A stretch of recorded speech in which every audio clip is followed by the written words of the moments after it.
Hi అండి, happy Sunday అందరికీ.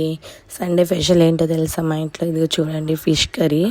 Fish బాగా కడిగి ముక్కలకి పసుపు, కల్లుప్పు, పెరుగు, కొద్దిగా లైట్గా కారం వేసి కలుపుతున్నాను.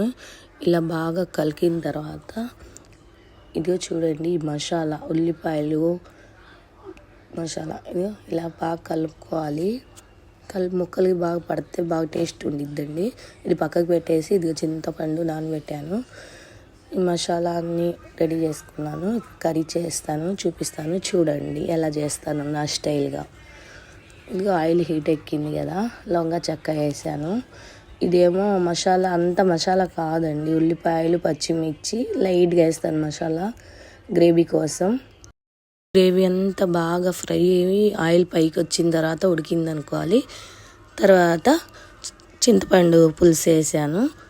అది కూడా బాగా ఆయిల్ పైకి వచ్చిన తర్వాత బాగా ఉడికిన తర్వాత ఈ పీసులు వేస్తున్నా. లాస్ట్గా అయిపోయినప్పుడు వేస్తాను నేను ఈ పీసులు.